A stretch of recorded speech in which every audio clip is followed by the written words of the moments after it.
really awkward because all of you are on the camera and I can't see any faces. So going forward, can I have a call of order, by name? Myself and Al Leo are present on site, but can I have a roll call by name? So, Chuck Newby is here. Sure, Sharon Woods is here. ma'am, Sharon Woods is here. here, gotcha. Is Kathleen here? I'm not seeing her. Okay, so Kathleen did call me earlier, there was an incident at home, she may be joining later, so just keep an eye out for her, and when she shows up, can you just let me know? Yep, can do. Awesome, so we're gonna go ahead and call the meeting to order at 6:06. I apologize for the delay. Time just kind of flew and then it was 6, and we had to scramble. So for all those of you online, go ahead and find your closest flag, like the representation. And, go ahead, Mr. Gettleman? Would you be so kind as to lead us in the Pledge of Allegiance? I haven't seen you in one. I pledge allegiance to the flag and the United States of America.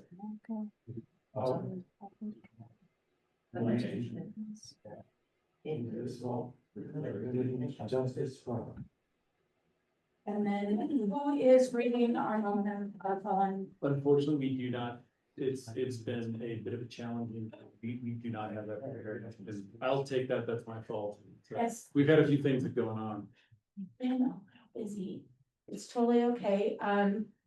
We can just have a moment of silence for all of the fallen firefighters. I know we have lost a few in the last month.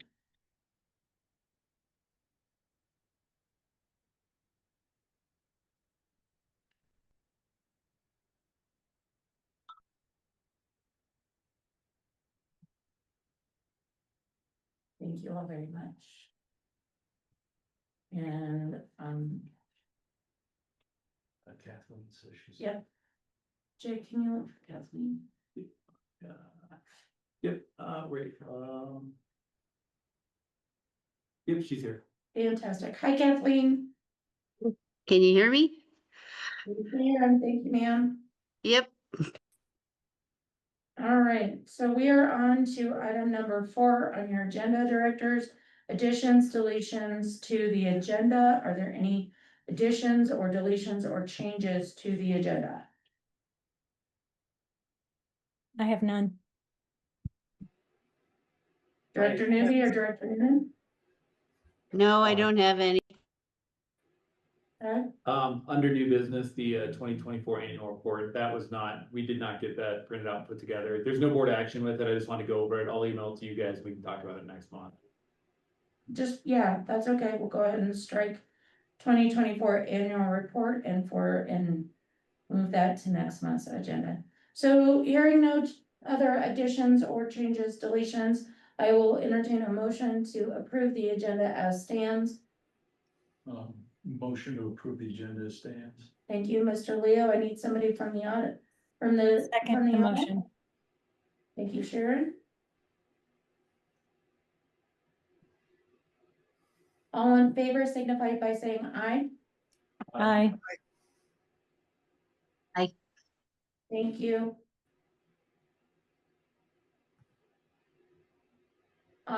Do we have anything on the public comment? Yes. Sheet? We do. And then Jake, for those of you, how many people do we have in the gallery on Zoom? I believe we have 12 participants. If anybody would like to make any public comment, please drop a message in the chat. Raise your hand. And we will start with Mr. Government. You're seeing a whole lot of me tonight. We are putting you on the spot. That's what you get for attending. Mr. Gettleman, just a reminder, you have 3 minutes on the clock. I noted. Mr. Leo, will you be so kind as to return the rooms? Yeah, Steve Gittleman, Piano Meadows, resident for 15 years. I came here tonight to express my sincerest gratitude to all of you involved with the fire department. So White Hawk is my neighbor's property, immediately adjacent to my property. His home is upslope from the fire and I'm upslope from him. So there's that. The last time there was fire in my neighborhood was March of 2012 and the terrible tragedies that unfolded that day. This couldn't have been any more different. 13 years made an incredible difference. The technology, the early warning, the incredible rapid response. There were more, so the fire marshal tells me I'm one of the few places in the district more than 5 miles from a fire station. You wouldn't have known that on Tuesday. There were more emergency vehicles on my private road than I even knew existed.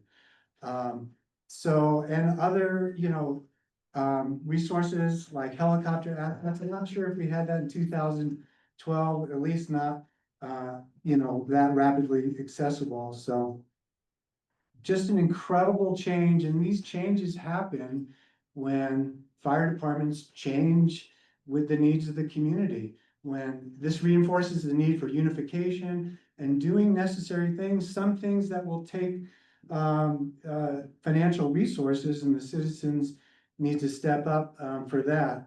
So my message to my fellow citizens is when the fire department asks you for something, support them, even if it costs a few dollars. I would also note that my neighbors and myself, we've gone to tremendous expense to mitigate.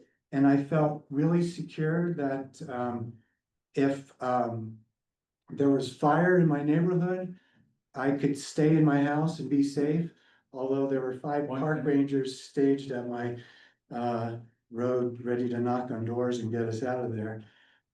So anyway, that's just my take on what happened on Tuesday, and I sincerely want to thank you. And as board members, my message to you is, I imagine this is sometimes unpleasant and mundane with late night emails and that sort of thing. If you're ever wondering why you do this, it's because of Tuesday. That could have gone down completely different for me and my neighbors and my new insurance company, which I've only been with for a month, so they thank you. And We'll expect a thank you from them. in the 17 seconds I have left, a message to the guy on social media that 2 years ago told me that we don't need infrastructure, we don't need firefighters, we just need more goats. They were not interested in fighting this fire. What we really need are solutions. Thank you. Thank you, Mr. Ellman. Is there anybody online that would like to make a comment? I don't see. Does anybody online, in Zoom land, would they like to make a comment? I don't see anything. I think we're good. All right, thank you. Just a quick sidebar on behalf of, I think, the entire community. Thank you. I know that was a joint effort by Elk Creek and Conifer Fire, and it is just, and yet another example of all of the hard work that you guys have done. Your work team. Chief, I do have a comment. This is Flip Koch. I'm sorry, I'm having some technical problems. Can you hear me? Yeah, hi Flip. I was wondering if you were gonna make it. Yep. May I- Sure, you have 3 minutes. Alrighty, thank you. And forgive the lack of video. We're having some technical challenges here. Good evening. Thank you for this opportunity to address the Elk Creek Fire Protection District Board of Directors. My name is Flip Koch. I reside in the Wombly Valley area of Elk Creek. I'm a 3rd-generation firefighter and a volunteer member of this FPD. However, I speak here, as always, as a private citizen informed by my years of fire and other emergency service. First, per Cora requests, the updated newbie legal cost tally. In the past 30 months, Elk Creek taxpayers have spent $58,940.42 on legal fees directly attributable to this director, now amounting to over 59% of Elk Creek's total legal budget during this period. For comparison, with these funds, Elk Creek could instead have purchased about 16 SCBAs, or breathing apparatus, or about 10 sets of bunker gear, the clothing that keeps us from burning up during structure fires. Second, the updated obstruction of unification by Nubian Whitehead tally. It has exceeded $43,500 in legal and election costs. already paid by us taxpayers, or the equivalent of about 14 SCBAs or 8 sets of bunker gear. Estimated total cost to taxpayers by this time next year, if Newbie and Whitehead get their way, has risen to $789,000, mostly through lost service contracts with Conifer FPD and higher property taxes by virtue of Elk Creek not being part of Conifer FPD. This is equivalent to the cost of a new fire engine that is mid-range in price. These are colossal and unproductive wastes of taxpayer funds. Now to switch gears. Messrs. Newbie and Whitehead are military veterans. I salute them for this service to our nation. Their individual histories mean that, at least in the past, they ought to have understood the meaning of selfless public service, much as we provide it in the fire service. Through their continued selfish actions with respect to Elk Creek during the past 2.5 years, however, these two men have provided nothing but public disservice, mostly through their continued combative legal maneuvers and actions to thwart our merger now with Conifer FPD. I humbly ask these men to remember their roots in service and to drop the cases they are dragging slowly through Colorado's legal system at the expense, legal and figurative, of the people of Elk Creek FPD and of their safety. Public safety before partisan politics. I repeat, public safety before petty, parochial, pseudo-populist, partisan politics. Thank you for your time and attention. Mr. Koch, thank you. Also, I believe you are on deploy at a fire, correct? I'm deployed on 2 fires, actually, at the moment, both of them in Oregon. But this is important enough I wanted to speak. So thank you for your time. I have to go back to them now. Bye-bye. Right. I will assume there's no other comments. That is correct. Nobody in the chat and nobody's raising their hand, so I think that's good. All right, fantastic. Moving on to item number 6 on your agenda, directors. Review and approval of the June 2025 regular meeting minutes, and will entertain a motion for those to open discussion. I'll make a motion to review and approve the June 2025 regular meeting minutes. Second, please. I second that motion. Thank you. Any discussion about the minutes as presented by Secretary Noonan? I have no changes.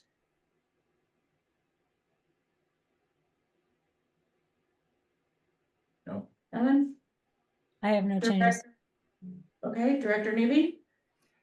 No changes. Fantastic, I will call them up. As there are no changes, all in favor say aye. Aye. I, Thank you. Motion is approved. Moving on to financial matters, Mrs. Director Woods, will you please? You can go ahead, we're having a little technical difficulties here, so your spreadsheet is not up. If you want to give us just a surface level rundown and your motion, that would be most appreciated, ma'am. Absolutely. The forecast remains the same. It's no different than it was. Year-to-date revenue is at 4,443,388 against a forecast of 4,290,000. So we're definitely within forecast in terms of total revenue. Expenses are slightly higher than the forecasted expenses year to date, but we are linearly in a good situation. Property tax revenue, again, is within range of the forecast. I don't anticipate that being a problem this year. Labor costs. SURF labor costs are, we'll go over those because they're probably more important. SURF labor costs are under budget at 161,000 against a forecast of 167,000. Currently, in terms of submitted expenses for SURF, we actually have received more than we have submitted because they made some corrections to some of the submissions, and that basically has amounted to more than we submitted, which is good news. We have 2 fires yet to be reimbursed. Otherwise, we're totally reimbursed for 2024. 2025, we're in a good situation. Because we're at approximately 158,000 submitted. We've received 120,000. And it's actually running better from a standpoint of timing for the things. That's kind of the high level. Is that, if that's sufficient, then we'll go on to say that the June 30th, 2025 monthly expenses recorded in the Sage Financial Ledger shown in the board packet, $534,927. So I'm making a motion to approve the June 2025 expenses as recorded of $534,927. Second, I'll second. thank you. Mr. Lynn. Any discussion on Sharon's motion? No, Director Nibby? None. Thank you. Seeing no discussion, all in favor signify by saying aye. Hi. Director Nibby? Aye. Thank you, sir. Motion carries.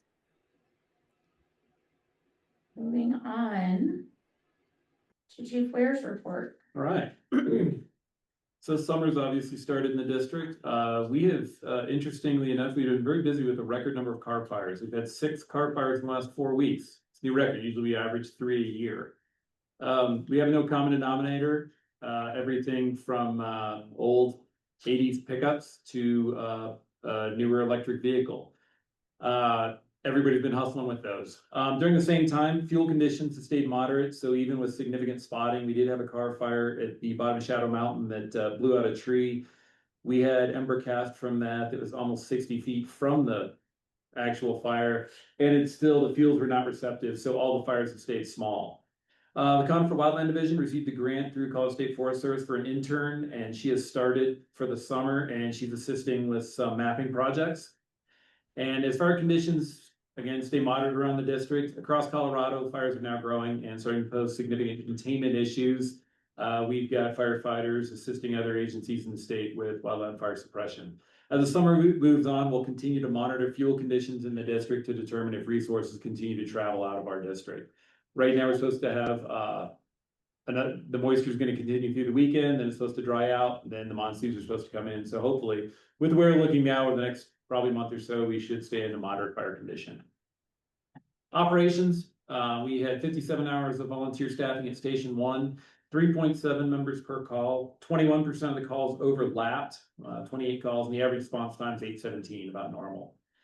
Incidents, high points, 8 fires, which is a lot more than we usually have, and the amount of calls, 134, is up from 2024, where we had 112 runs. I would like to point out that that is a 20% increase year over year. It's yes, we've had a couple. Maybe- Mutual aid is the same. We gave to and received to. This month is gonna be very different. We have been mutual aid heavy. We've been getting a lot of help. The wildland fire over the last couple of days had a lot of resources there. Same thing, we had a technical rope call today, same thing, a lot of extra resources just because we did not have the staffing. Transports up a little bit, 45 last year. For the same month we had 37. Training, 138 hours of training. And actually one of the things, I know we talked about it, but we changed our medical direction several months ago to the Adventist group, and it's working well. The EMS trainings are well attended, and they're significantly improved over the last agency that was providing a training. Prevention, 8 inspections, 17 letters, plan reviews. This is interesting if you guys read this. In 2024, we issued 37 permits. By the end of June this year, we're already at 30 permits. And that's everything from new construction to remodels. We will begin meeting with the other fire districts to discuss adopting the 2024 International Fire Code. The adoption and amendments will be presented to the Board of Directors in the next few months for approval. Fire Marshal Rush is working on all that. Pretty normal, we do it every few years. Planning and signups are underway for the elevation celebration. We do not have a lot of people participating. We will be working with Conifer Fire to staff an ambulance for the event, as well as the run and helping with safety fair activities. We also have a response plan to cover response at the event. It's a lot of people in a small area. So we have been trying to treat it a little bit differently than it's been done in the past with an actual small scale incident management team. You know, we haven't had an event there and hopefully we never will, knock on wood, but we need to be prepared for it.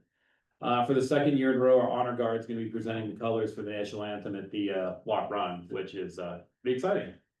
And that is all I have. Thank you, sir. Directors online, do you have any questions for Chief Ware? No I do not. questions. I'm gonna take that as a no. All right, so we're gonna move on to old business. And let's start off strong with the impact fee update. please. All right, so as everybody knew, last year, we had the impact fee study done. We circulated that and, board was into that. We didn't really do anything with it. We were kind of deciding what we were gonna do with the unification process. With a lot of the development that's been coming through, again, permits and everything else, building is increasing within the district. We have this new development on Pleasant Park with the possibility of 75 units. I believe impact fees are critically important for our future. They do not affect the people that live here. They affect new construction within our district. So new construction will have to offset some of the costs because they're coming in for what I think is a great fire department. And they're lucky enough, they've paid no taxes for it. So of course they are coming in to build it, but this study, provided what we have and what's an appropriate impact fee for that. And again, we didn't do anything with it last year. This year I've been working with John Camille. And the process, the way it goes, again, the board has to approve this. But what we have to do is give it to the county for comment. So they have 60 days to comment. I got everything in. The goal is to have that for the September board meeting. For the resolution. As long as there are no comments or issues at the county level, if there are, we'll have to come back to the board, we'll have to discuss and see how we're gonna navigate that.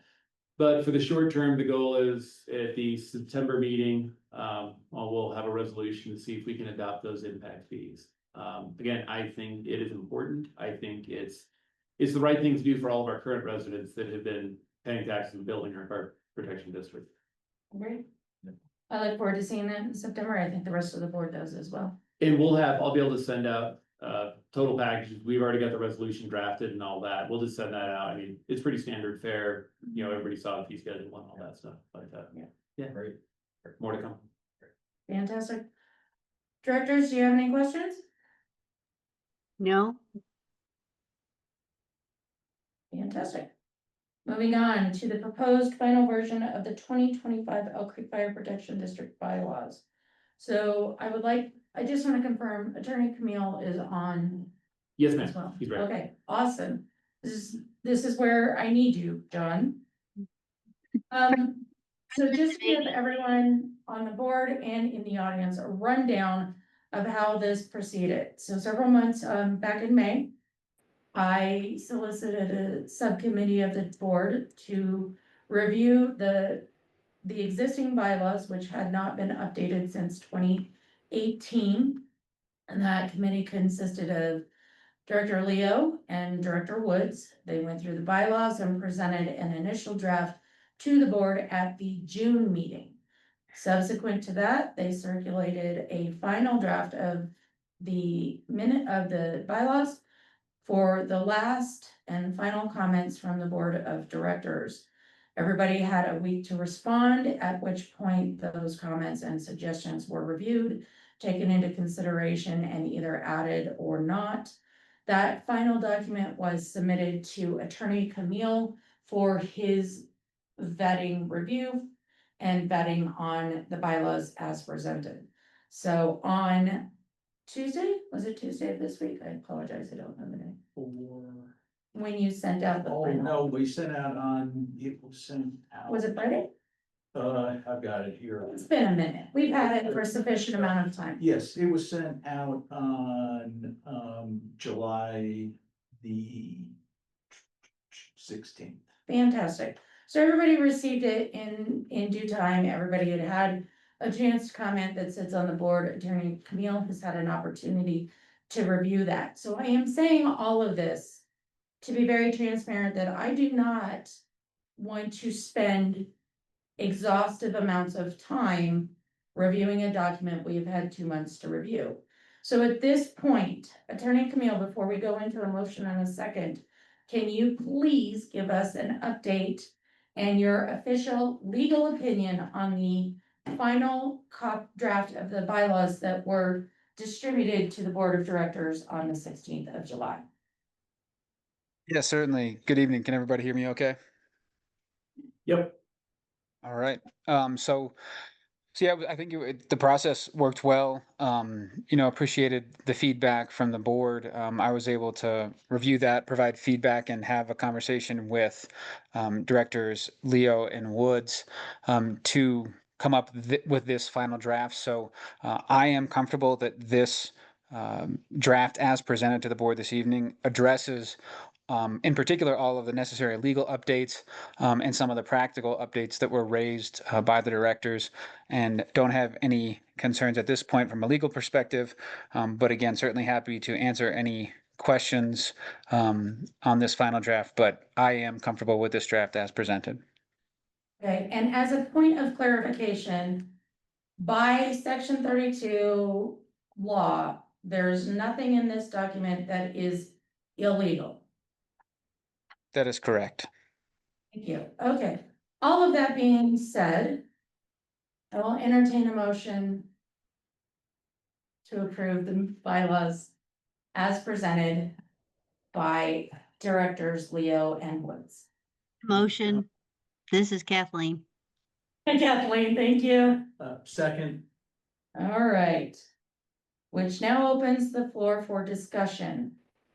Given that, I would like to go through directors by name in order and give you each a few minutes to address your concerns, make any comments, and I would like to start that process with Director Leo, since he's sitting here and he gets preferential treatment. all right, well, thank you very much. No, with all the background that's been provided tonight, with the participation in the process that, was outlined over the last 2 months, I'm very comfortable with what is presented and have no further questions or comments. Fantastic. Director Woods, you participated in this subcommittee. Will you go next, please? Absolutely. Director Leo and I spent a considerable amount of time drafting these.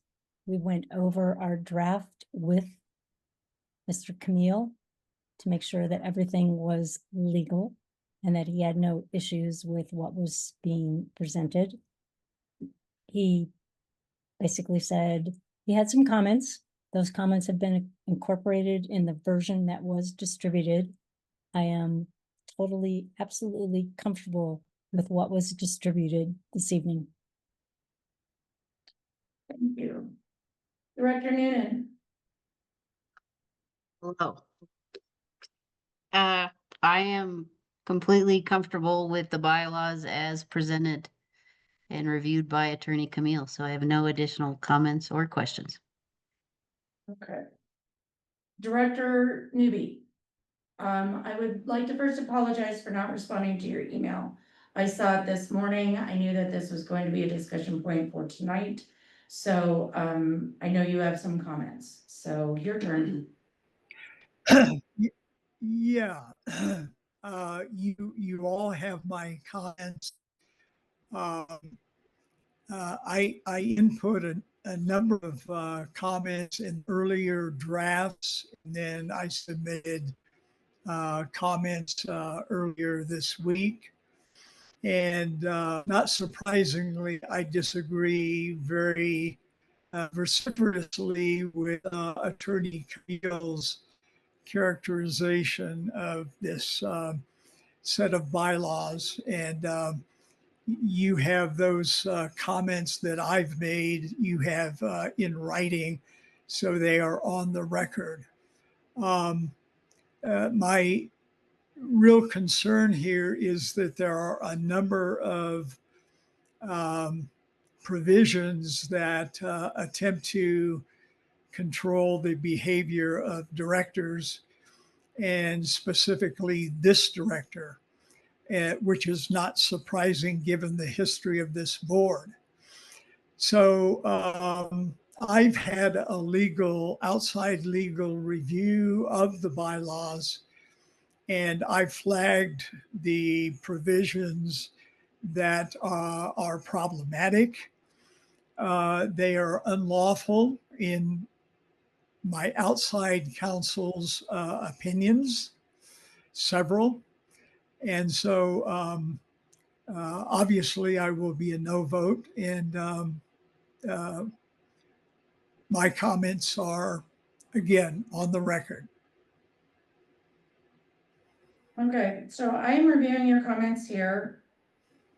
Mr. Camille, do you have Director Newby's comments in front of you?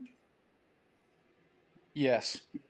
Okay, so for those of you participating in the audience, Article 1, Article 2, Mr. Newby had no comments. Article 3 is where, and that is the organization of the board. So I want to go highlighted section by highlighted section. Director Newby had concerns and issues with, let's start with 3.1. Does not conform with the responsibilities placed on district directors by Title 32, Article 1. And you would like it restored to original, Director Newby? What piece of this would you Yeah, like? yes, that's correct. My comment is that the original text was, and in the judgment of the legal counsel that I have consulted, more appropriate. And that is that what the new language attempts to do is delegate all the powers of the board to the fire chief. That's unlawful, it's inappropriate, it's unworkable, and it has the effect, it's certainly unenforceable. It therefore makes it draws these bylaws into question. It really undermines the authority of the board.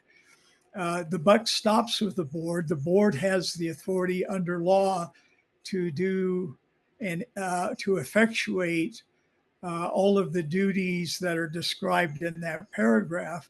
Delegating them to the fire chief really does not work and does not have the effect of law. That's the opinion that I have. So that's that. Do you want to keep going? I want to address this one specifically.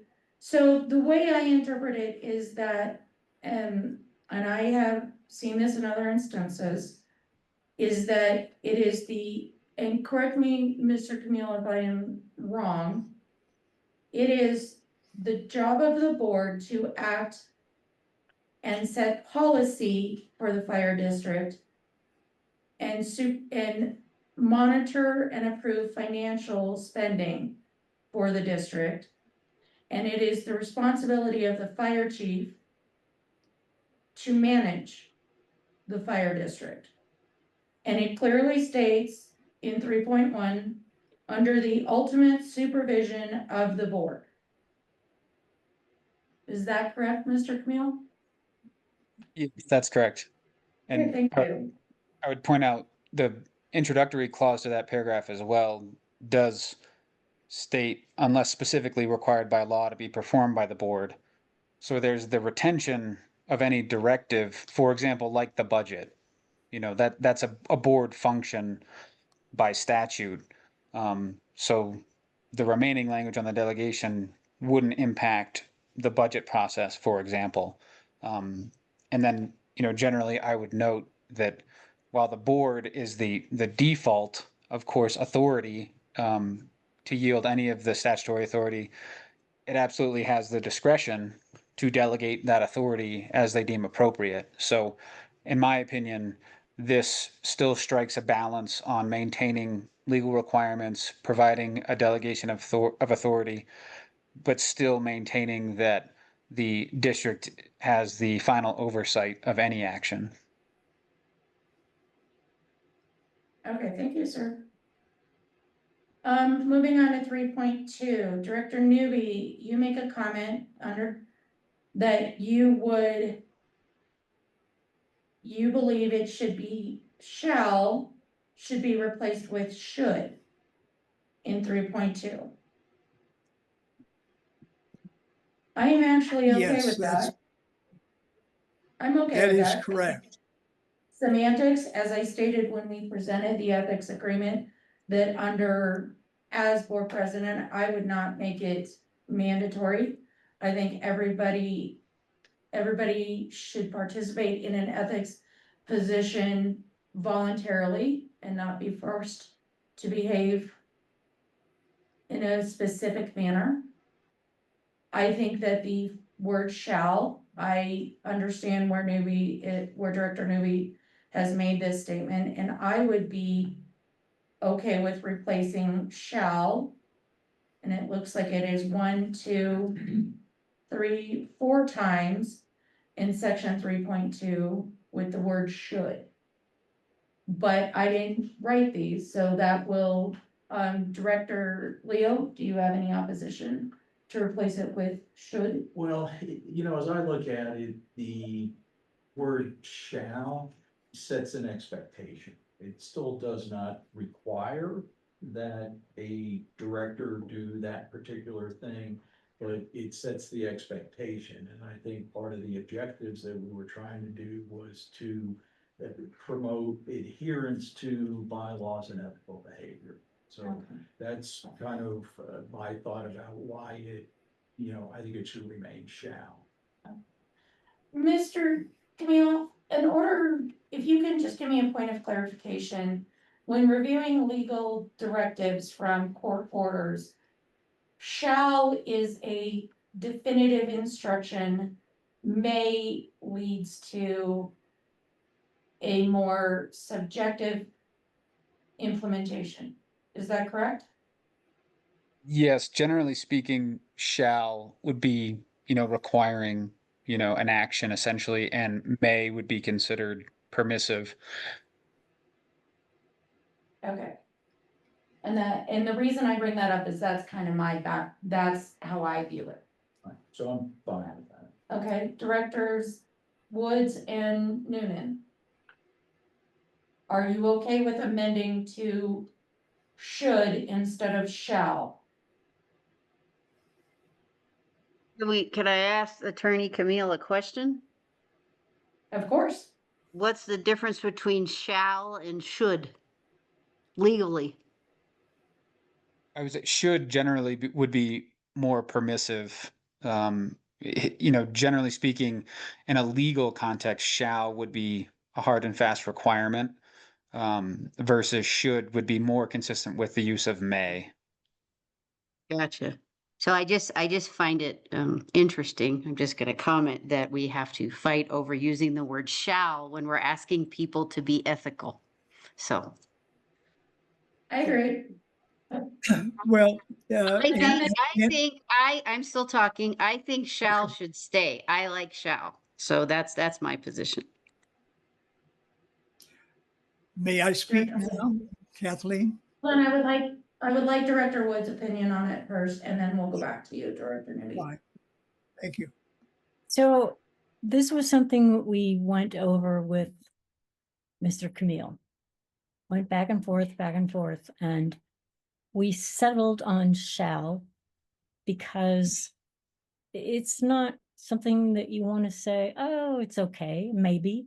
I think Mr. Camille just compared should to maybe, and I don't think these are maybe sorts of things. So I am in favor of leaving the word shall and not changing it to should. Okay, Director Newby, your final voice on that.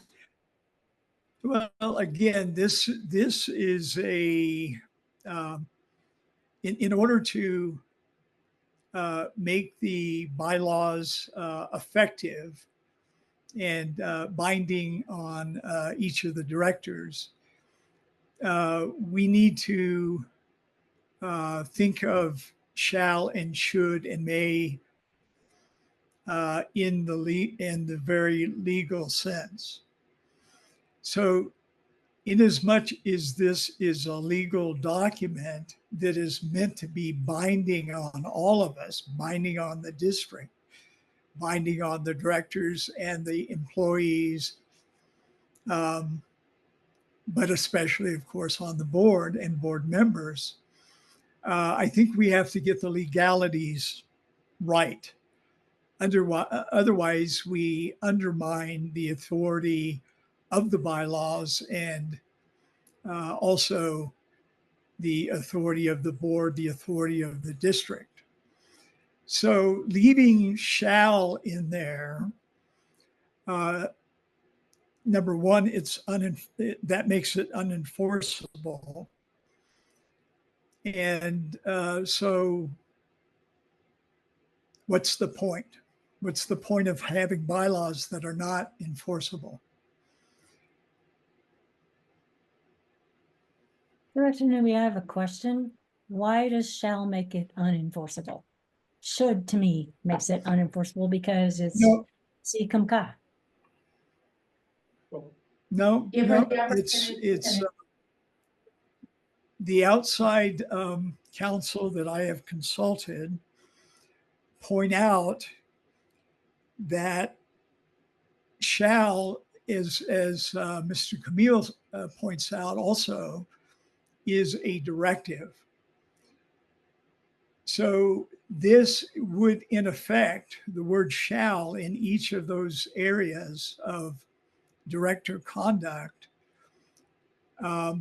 requires the director to perform per the wording in each of those items. And in particular, the item, basically what the word shall does is it stifles any opposing views, and it prohibits essentially directors from doing their duty to their constituents. And it effectively muzzles them and puts them in a position where they really cannot do their job as representing their constituencies.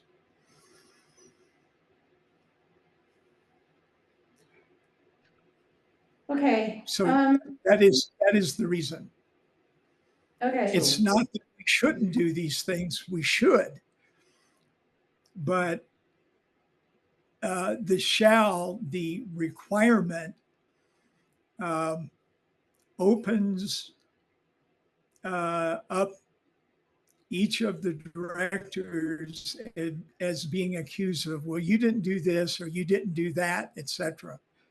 So it gets us into an adversarial posture from the outset. And we're just asking for trouble if we keep the word shall. Really quick, I would like a point of clarification. Thank you, Director Navy. I would like a point of clarification from Attorney Camille.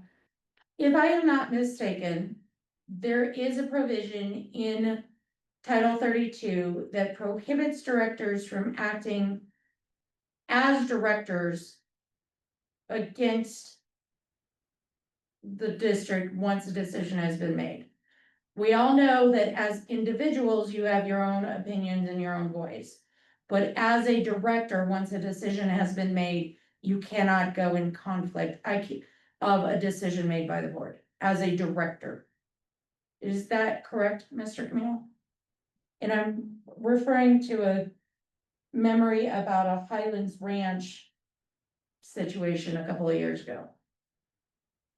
Yes, I would say generally the directive from any board member is to act in the best interest of the district.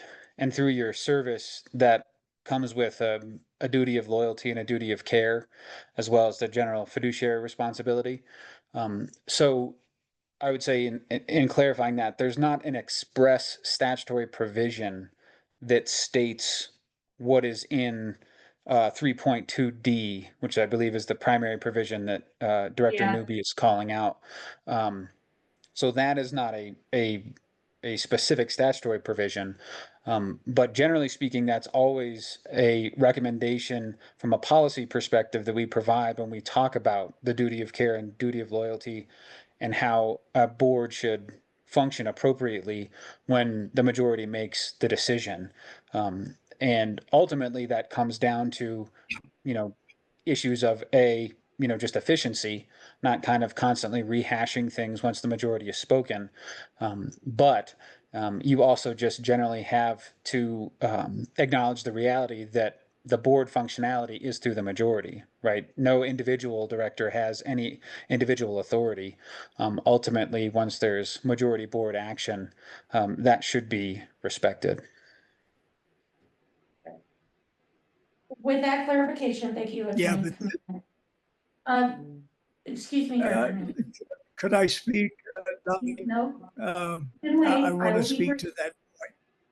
I will let you do that, but you need to, I was speaking. My opinion. I'm and it is sorry,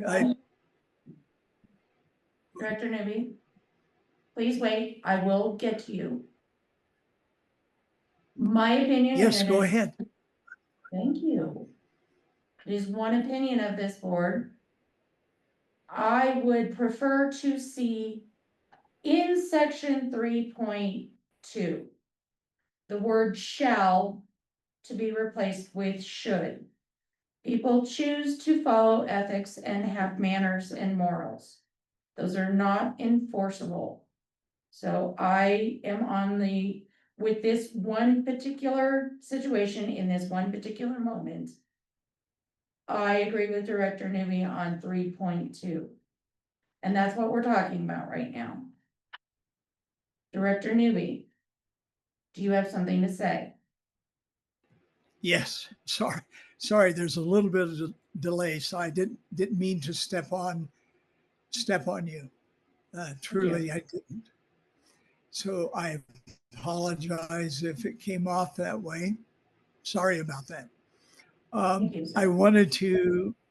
I did want to respond to Mr. Camille's comment. And certainly it's true, as my outside counsel has pointed out, that again, yes, there's nothing in statute that would require 3.2D. And I would point out that that I was censured on that point. And I was censured essentially on each of these ethical conduct provision points because my fellow directors felt that it was required, that the bylaws required me in the sense of shall, that I shall behave in these ethical standards. And you all censored me, not you meaning Dominique, Director Woods and Director Pixley and Director Baker, because each of these ethics provisions say shall, or most of them did and still do. So that's why I feel so strongly that these shall should be should. All right, so I want to wrap up 3.2. Because we are not all in, not one voice gets to make the decision. Director Newby, your opinion is that it should, that shall should be should, correct?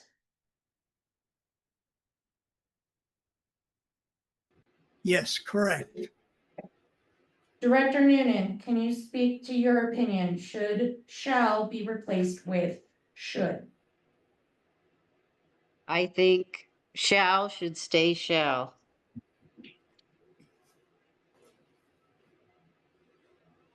Director Woods, I also believe that should not be there. Shall should be there. Does that make sense? That's what I'm trying. gotcha, I gotcha. Okay, good. Director Leo, Based on the conversation that we've had, I reluctantly agree that we should change it to should. okay, so we are in a tie, 2-2. I am going to break this tie.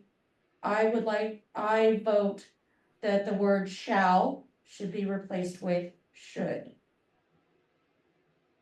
Director Noonan, please, if you want to or not, I don't really care, you can let the record show that as a actionable item on these bylaws. All right, so going forward off of 3.2, it will be replaced with the word should. Moving on to Article 3.8, powers of the board. I am scrolling all the way down to item Q. That's the only highlight I see, Director Newby, is on item Q and W. I would like to address Q first. Am I seeing your comments correctly? Q is the first one, 3.8. Yes, correct. Okay, so this is to impose an impact fee on the construction of new, oh, I see what you're saying.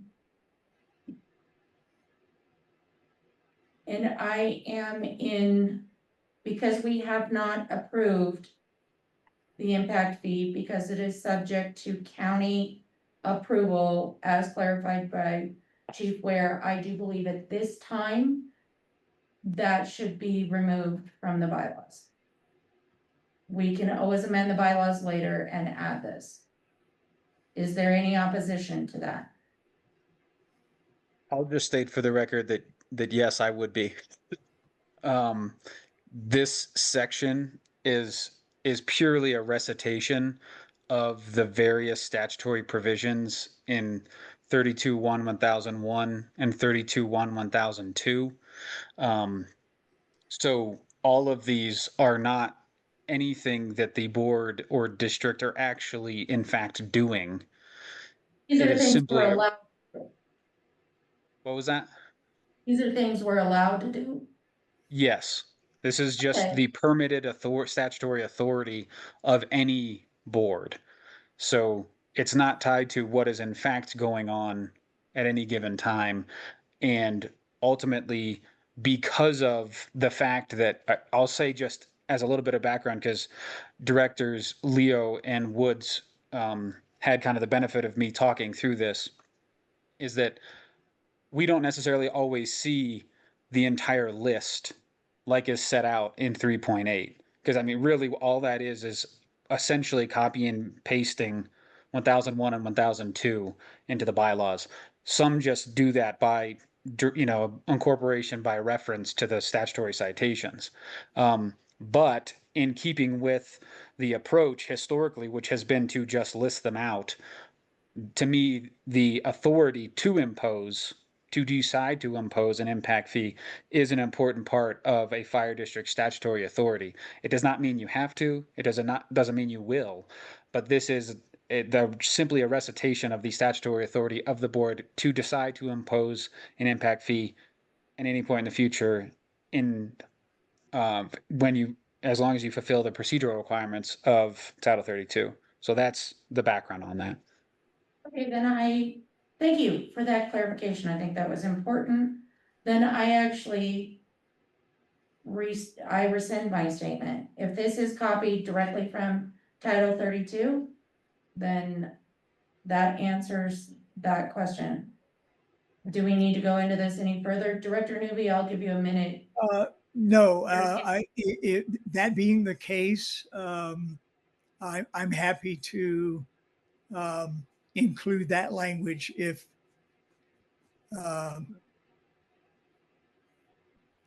as Mr. Camille says, that this is just right out of the statute. I'm fine with that.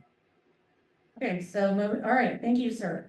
Moving on to 3.9, I think you were just calling out that it says Board of the Directors. That's an editorial change. Is that correct, Director Newby? Yes, that's correct. Just an editorial change. I think that makes sense. Moving on to, so that wraps up Article 3. Moving on to Article 4.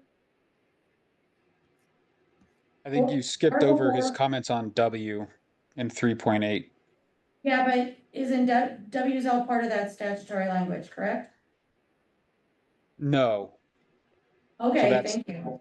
Yeah, that's a clarifying point there as far as what's in that list. So there's a different background on that specific provision. To have the authority to censure by majority vote a director who violates provisions of the bylaws, oath of office, district policies, and applicable law. I have seen this in other, I think that should stay. That's my opinion. Director Woods?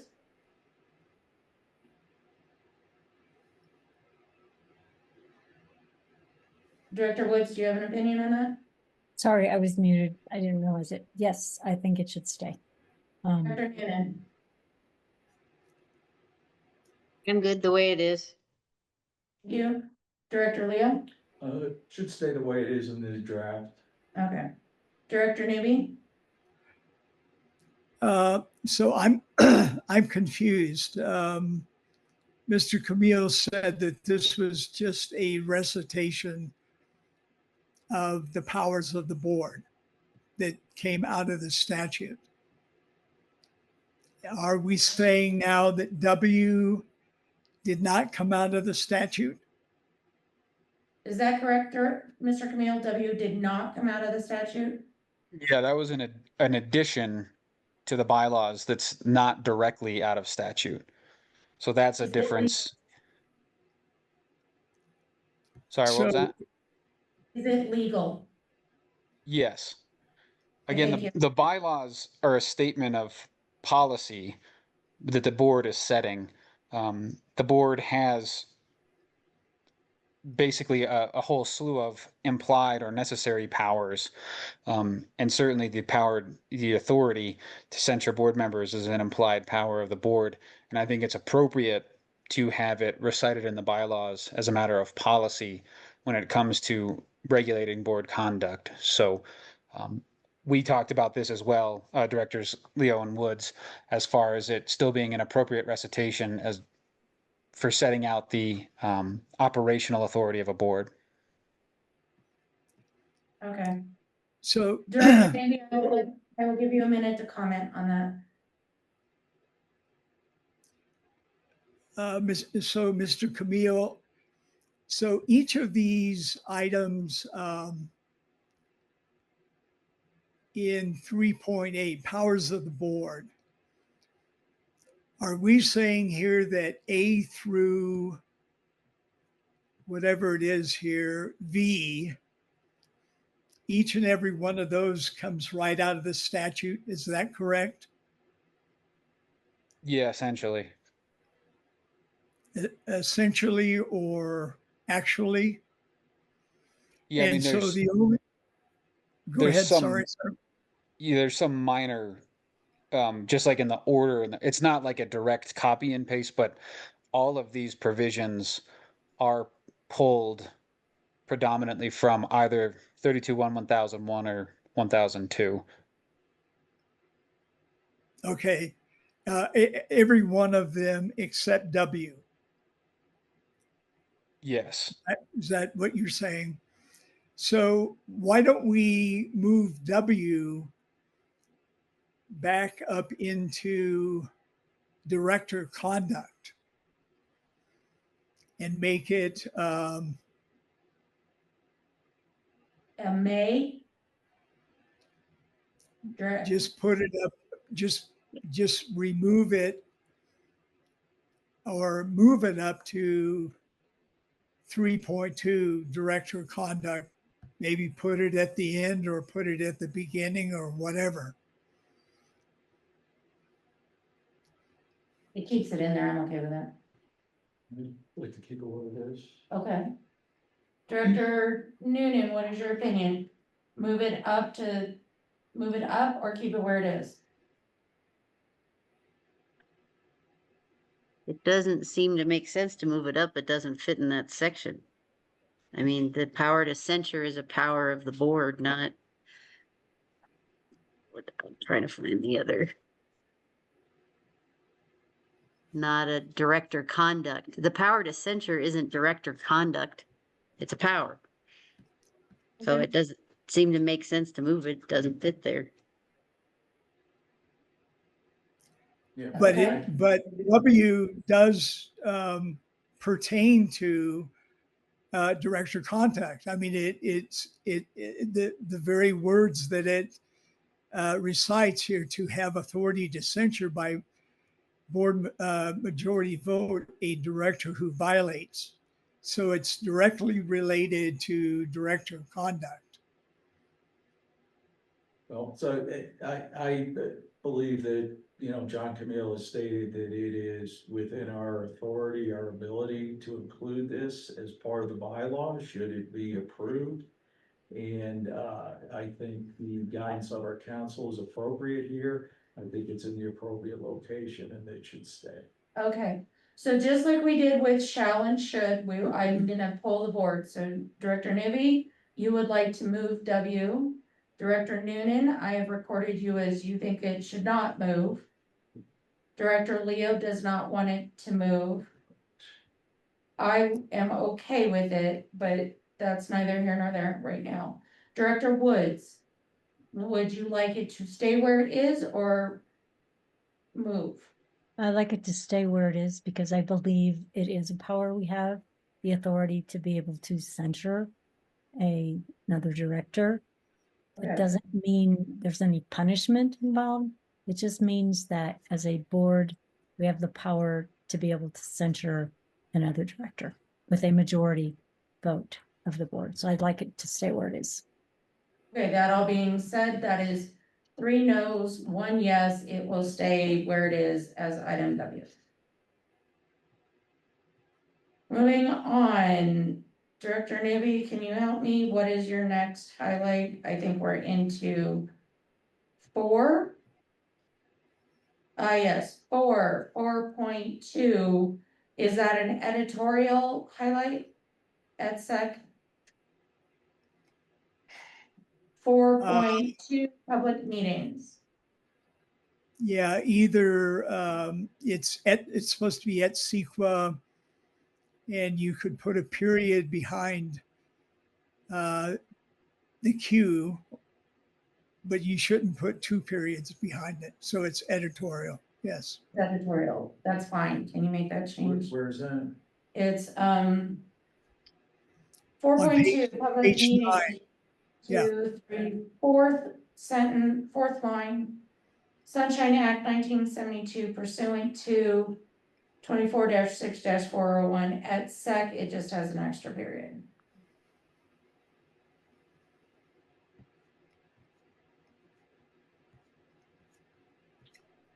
Director Newby, I do not see any more highlights. I think that was it. You're correct. Okay, so there's a motion on the table to approve the bylaws. We have made some modifications throughout this process. I forgot who made the original motion. Oh, I did. Director Noonan, do you accept Yes. the modifications? Yes, Thank you, ma'am. Director Leo, do you accept the modifications as the second? Yes. Okay, fantastic. All of this, in order to have a roll call vote. Director Leo, do you approve them? Do you motion to approve? Is on the table. Do you vote yes or no? Yes. Director Woods, Yes. Director Noonan, yes, Director Newby. No, Okay. All right. Let the record show. Motion carries. Thank you to all of those in the audience. I think it was important to go through those for a lot of reasons. Moving on to new business. SDA conference. Directors, at the back of your packet, you can read, I'm not gonna read it for you. The SDA conference is coming up on the 16th through the 18th. The district does have funds set aside to send you to this conference. I encourage you, if you are able to attend in one way or another. If simply to come watch me present, on Wednesday. So. That all being said. By the powers given to me by the state of Colorado, I adjourn this meeting at 6:11. Have a good night. 7-Eleven. 7:11. Let's try it. 7:11, have a great night. Go get a Slurpee.